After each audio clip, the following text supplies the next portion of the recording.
Bonsoir à tous, ravi de vous retrouver sur Monaco Info. Avec à la une ce soir, du sport, de la culture et la santé financière dans le secteur bancaire en cette fin d'été. Avec nous, dans un instant, le directeur général du CFM Indosuez Wealth, Mathieu Ferragut. On fera le point sur le marché du moment, les perspectives à la rentrée et la gestion depuis le printemps de cette crise sans précédent. Une période pendant laquelle vous avez peut-être décidé de voyager. Alors comment cela s'est-il passé? Compliqué ou non, on écoutera attentivement toutes vos réactions. Vos informations pratiques quotidiennes, le meilleur des réseaux sociaux et votre actualité près de chez vous. Comme le début hier du 15e Festival international d'orgue de Monaco ou encore le premier match de la saison pour l'AS Monaco face à Reims, match nul de partout. Et avec l'ancien international, l'ancien monégasque, consultant aujourd'hui, Franck Sauzet, nous évoquerons les ambitions de l'AS Monaco et la finale de la Ligue des Champions hier soir à Lisbonne avec le succès du Bayern Munich 1-0 face au Paris Saint-Germain. Mais sans plus tarder, en compagnie d'Alexandra Pani, voici votre point info actu du jour. Bonsoir Alexandra. Bonsoir Christophe, bonsoir à tous. On débute cette semaine avec un rappel concernant le port du masque obligatoire. Depuis le 12 août, le masque est désormais exigé dans plusieurs lieux touristiques extérieurs de la principauté, fortement fréquentés sur la place du Palais, dans les ruelles de Monaco-Ville, sur la place du Casino et sur l'esplanade du centre commercial de Fontvieille. Et pour ceux qui souhaitent se faire tester, on rappelle, Alexandra, comment ça se passe ? Deux types de tests existent, vous le savez Christophe. Le TROD qui consiste à récupérer une goutte de sang et qui permet de savoir si l'on a été contaminé par le coronavirus et donc développer des anticorps. Il peut être pratiqué chez votre médecin traitant, un infirmier libéral ou votre pharmacien. Le PCR, quant à lui, permet de déterminer si l'on est porteur du virus au moment du test à l'aide d'un prélèvement par voie nasale. Pour l'heure, celui-ci s'effectue uniquement avec ordonnance médicale et sur rendez-vous dans les laboratoires. L'un des plus célèbres établissements de nuit de la principauté a tiré le rideau provisoirement. Oui, après 5 cas de Covid avérés, le fameux SAS Café situé sur l'avenue Princesse Grace a pris la décision samedi de fermer les portes pour une durée indéterminée. Les patrons de l'établissement ont fait savoir que la santé de leur personnel et de leurs clients passait avant tout. Sur les 66 analyses réalisées, 59 sont revenues négatives. Et puis retour sur une soirée pour la bonne cause. Henri Lecomte, Yann Folly, l'animateur Tex, quelques personnalités ont répondu à l'appel pour cette soirée caritative sur le Rocher. Enfants Star et Match est une association du sud de la France qui a vu le jour en 2007. Elle cherche à promouvoir la pratique du tennis auprès d'enfants malades. Vous le voyez sur ces images, un dîner était organisé samedi au club bouliste du Rocher pour apporter des fonds. Et si vous souhaitez en connaître un peu plus sur l'association ou apporter votre soutien, rendez-vous sur leur site internet enfantstaretmatch.com. Du nouveau, Alexandra, côté foot, côté AS Monaco. Tout juste arrivé en juin dernier, le jeune ailier droit Anthony Mouzaba vient d'être prêté au Cercle Bruges, a annoncé le club monégasque. Lors d'un match amical face à l'Eintracht Francfort, il avait marqué son premier but avec les Rouges et Blancs. Le club belge affilié à l'AS Monaco réalise actuellement son meilleur démarrage en championnat depuis 25 ans. Bonne chance à lui. Merci Alexandra. On reviendra au football dans un instant. Ligue 1. Ligue des Champions avec l'ancien milieu de terrain monégasque qui sera notre invité, Franck Sauzet. Mais tout de suite, on va parler de vous, comme tous les soirs sur Monaco Info. Et une question, êtes-vous parti en vacances cet été? Où êtes-vous allé? Et cela a-t-il été compliqué, oui ou non? Voici vos réponses recueillies aujourd'hui par Vanessa Dessy. Nous avons dans nos amis qui ont tous voyagé, personne qui n'a eu le Covid depuis donc ces 3-4 mois que ça dure. Normalement je fais beaucoup d'Afrique. Mais là, pour l'instant, c'est interdit. Donc, je reste ici en Europe. Je reste soit France, Belgique. Mais pour l'instant, je ne fais pas plus. Oui, je viens du Brésil. On voit aussi que les gens prennent leurs mesures de prophylaxie, mais sans que cela disturbe l'atmosphère générale. Oui, moi, j'ai pris l'avion pour aller à Strasbourg. Je vois que quand même, ils font très attention tous pour voyager, donc ça va. J'ai moins peur qu'au début. Et nous avons beaucoup voyagé. Moi, j'ai au Brésil, en France, au Monténégro, avec chaque fois un gros stress, ne sachant pas si on va me laisser passer ou pas, mais jamais aucun problème. On est bien en principauté Il y a la sécurité sanitaire et voilà. Il fait bon, il n'y a pas tellement un grand besoin d'aller ailleurs pour le moment. Vacances, budget, investissement, placement. On fait le point ce soir justement sur la tendance actuelle des marchés. Avec notre premier invité, c'est le directeur général de la banque CFM Indo-Suez Wealth, Mathieu Ferragut. Bonsoir à vous. Bonsoir. On est à la fin de l'été, c'est intéressant de faire un bilan avec vous. Où en sommes-nous aujourd'hui, cette période bien particulière de l'année, c'est-à-dire la fin de l'été, juste avant la grande rentrée? Nous sommes depuis le mois de juillet et donc ce mois d'août dans une phase un peu d'attente, de torpeur estivale, où tous les acteurs économiques se posent des questions sur l'avenir proche, avec des marchés qui, grâce à l'intervention des différents gouvernements et des banques centrales, sont aujourd'hui extrêmement bien valorisés et donc cela crée une attente d'autant plus forte de la part des investisseurs. Il y a même un côté séduisant peut-être dans certaines valeurs? Alors, un phénomène assez intéressant, et en général, les crises ont cette vertu quelque part qui est d'accélérer les tendances. Et donc, on voit effectivement des valeurs extrêmement recherchées, notamment les valeurs technologiques. Alors, est-ce que c'est lié directement au Covid? Est-ce que c'est une accélération due à la crise du Covid? Très probablement. Et donc, nous voyons une rotation sectorielle assez forte aujourd'hui sur les marchés, avec des valeurs industrielles, les valeurs du tourisme qui restent extrêmement challengées, et par ailleurs des valeurs technologiques qui ne cessent de battre des records à la hausse. On le rappelle, hein, dans votre banque, évidemment, il y a 30% d'actionnariat des familles monégasques. Aujourd'hui, ceux qui viennent même de l'extérieur, il y a une sorte de sécurité à venir chez nous, chez vous, à Monaco? Alors oui, effectivement, une banque comme CFM Indo-Suez Wealth présente les atouts d'être d'abord la seule banque en principauté avec un actionnariat local, donc à hauteur de 30% tel que vous l'avez mentionné, et aussi la présence à 70% d'un grand groupe bancaire international qui a d'ailleurs montré dans ses résultats du deuxième trimestre 2020 la solidité de son modèle d'affaires. Et donc nos clients sont extrêmement sensibles en ces périodes chahutées à la qualité et à la solvabilité des acteurs auprès desquels ils déposent leurs actifs financiers. Oui, c'est important hein, de savoir où on place justement nos fortunes, nos richesses avec des plans A, des plans B, voire des plans C quand même. Oui, alors généralement dans ces phases de crise, on avait pu le voir dans les crises précédentes, la crise des dot-com en 2000, on l'a revu en 2008 avec la crise des subprimes.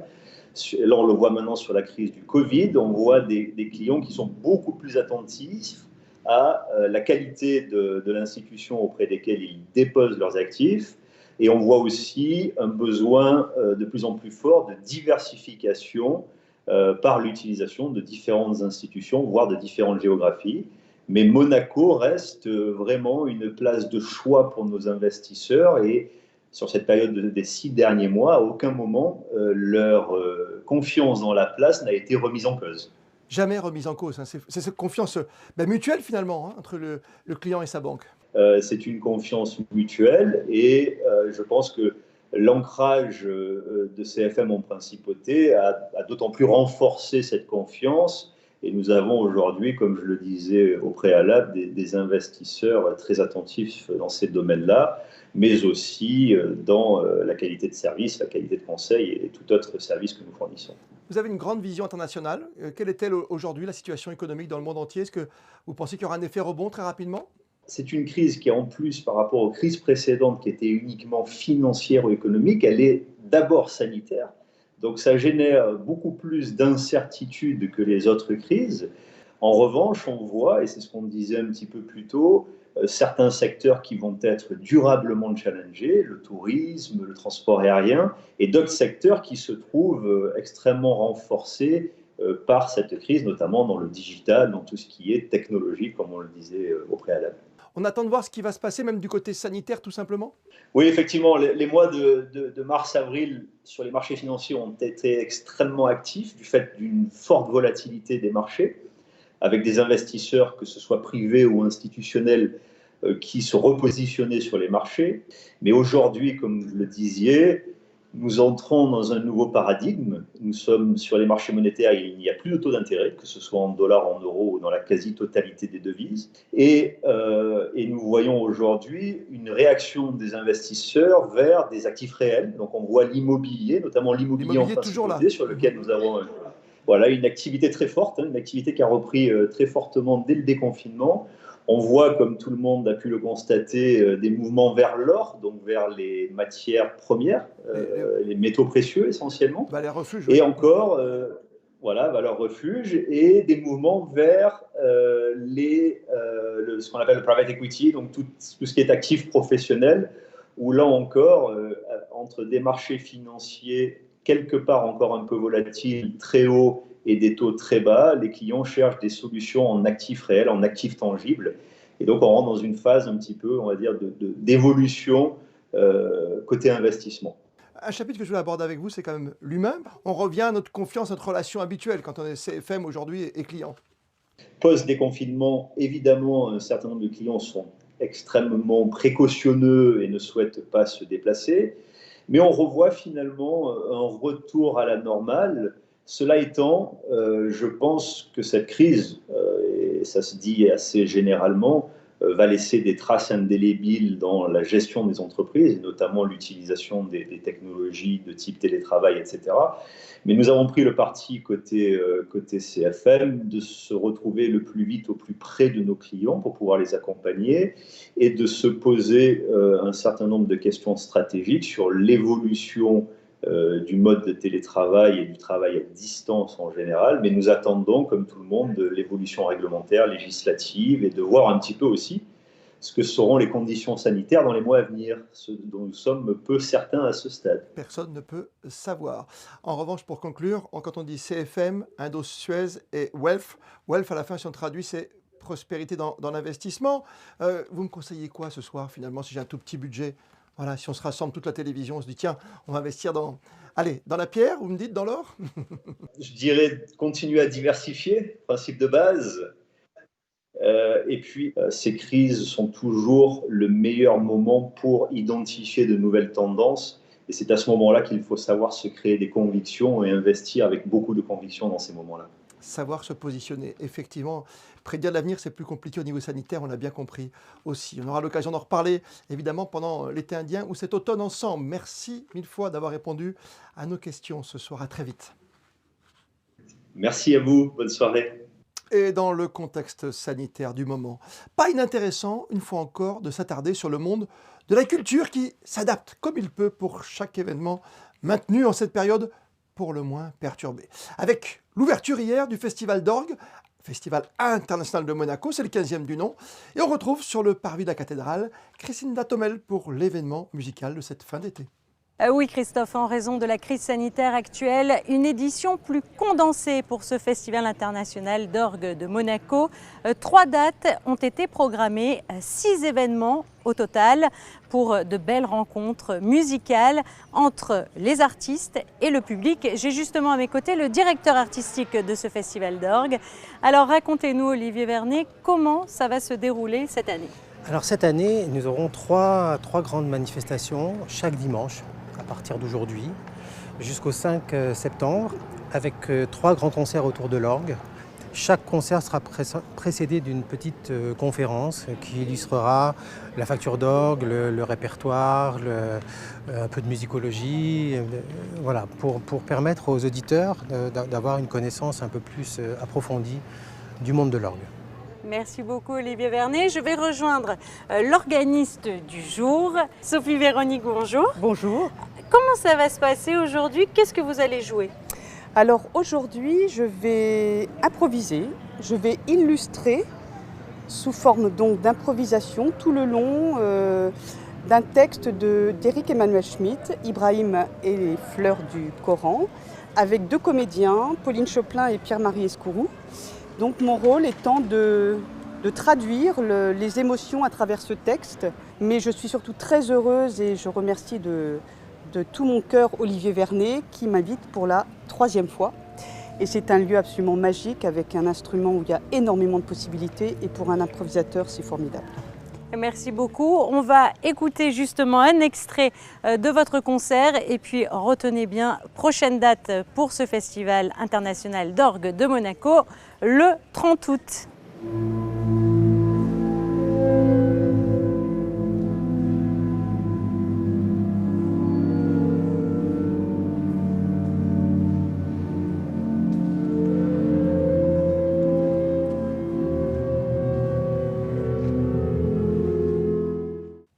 Reportage en musique signé Crescinda Tomel. Les sports, le football et la reprise du championnat de France de Ligue 1, avec hier après-midi le match nul de l'AS Monaco face à Reims 2-2 pour la grande première de cette nouvelle saison au Stade Louis II. Et la finale hier soir de la Ligue des Champions et la victoire là du Bayern Munich 1-0 face au Paris Saint-Germain. Le champion d'Europe 93, ancien Marseillais, ancien international et ancien monégasque, consultant télé et radio aujourd'hui, un expert avec nous ce soir. Franck Sauzet, bonsoir à vous. Oui, bonsoir Christophe. Ravi de vous retrouver. À jamais, les premiers, les Parisiens n'ont pas réussi ce qu'ont fait les Marseillais en 1993, devenir champions d'Europe. Ils sont tombés tout simplement sur plus fort qu'eux. Oh ben oui, je pense. Ça, les finales, c'est toujours très compliqué parce qu'il y a quand même un côté émotionnel qui rentre en jeu. Il faut être vraiment prêt, il faut être concentré. Il faut se dire que même si on ne fait pas un grand match, et ça avait été le cas nous, face au Milan AC, il faut à tout prix remporter ce match. Je crois que c'est leur 6e succès aux Bavarois. Ils ont vraiment l'habitude de ce genre d'événement et on en discutait tout à l'heure un peu en off. C'est vrai qu'à partir du moment où ils ont ouvert le score, ça allait être vraiment compliqué pour les Parisiens. Inconsolable, c'est le titre de l'équipe. Est-ce que, à l'image de ce qui s'était passé avec le Brésil, avec Thiago Silva et Neymar, c'est pas un peu trop de voir toutes ces larmes de la part de Neymar sur ce match-là? C'est quand même pas la fin de sa carrière, non plus.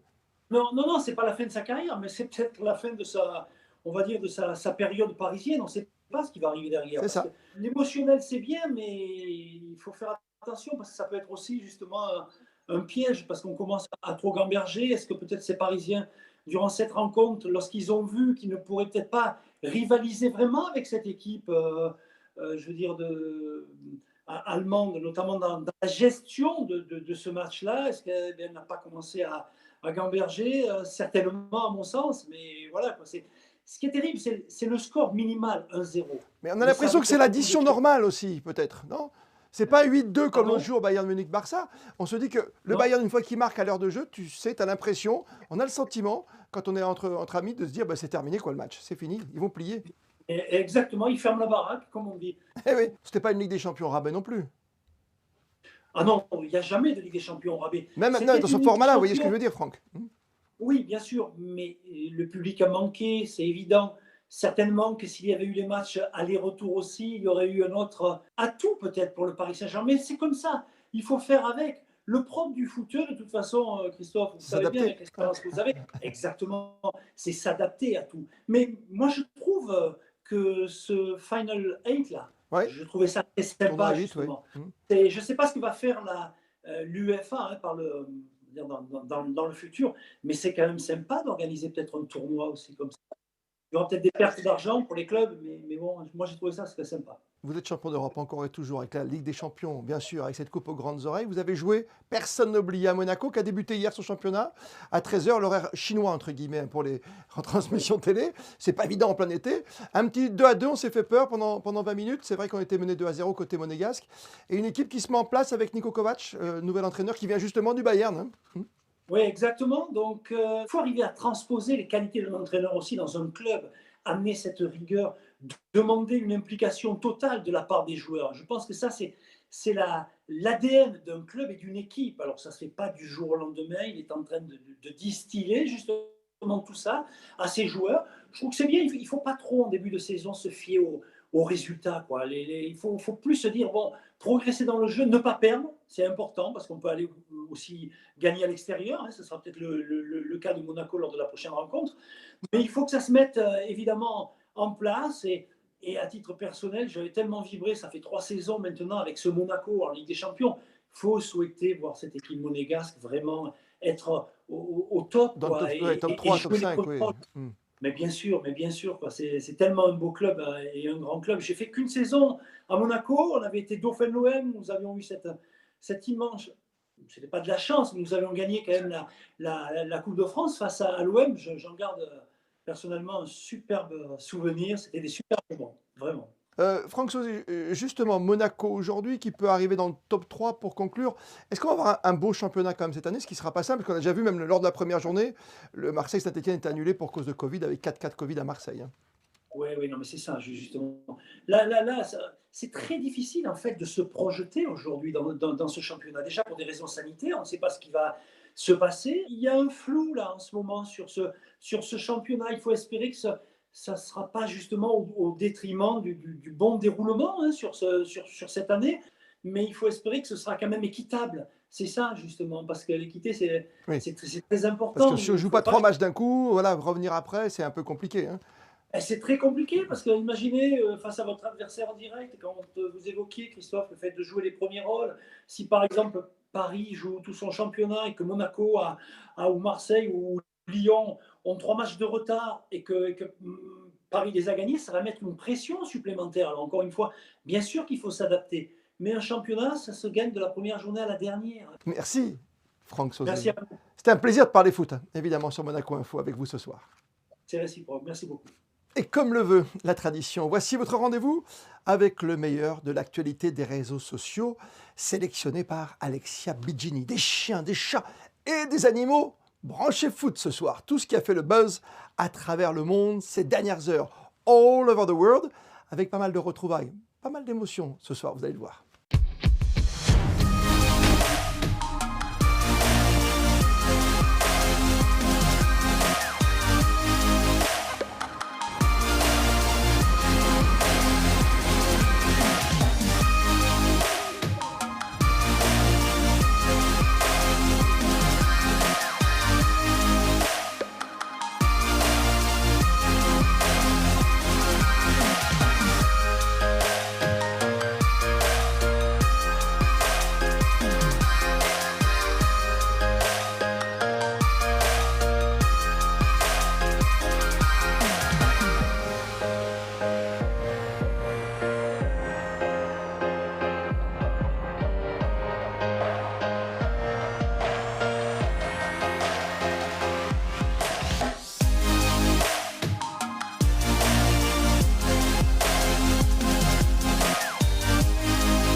Superbe.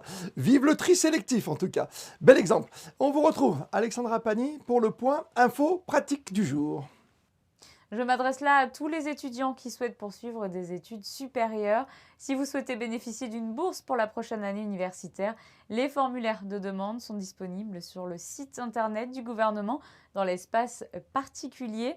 Sachez que la date limite des dépôts de dossiers est fixée au 15 septembre. Vous nous proposez à présent une belle idée de sortie pour ce jeudi. Une sortie nocturne avec l'une des plus belles vues sur Monaco. Rendez-vous pour cela à la villa Paloma au Jardin Exotique. De 18h à 21h, vous pourrez profiter librement de l'exposition Variations, les décors lumineux de Jeanne Frey.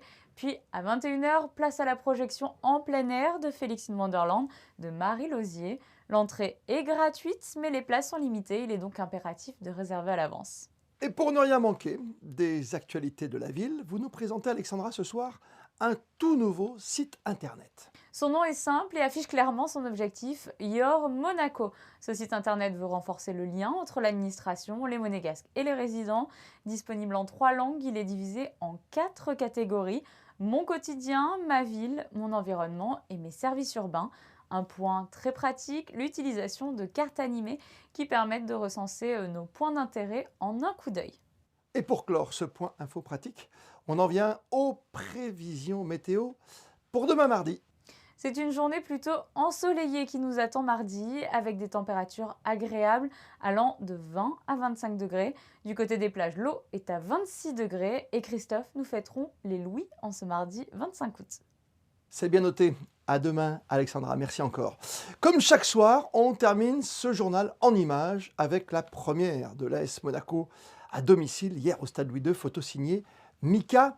Allez-y, bonne fin de soirée à toutes et à tous et surtout, continuez à prendre soin de vous et de ceux que vous approchez. Je vous donne rendez-vous demain, 19h, pour un tout nouveau journal. Merci de nous être fidèles et plus que jamais, vous le savez, vous êtes bien sur Monaco Info.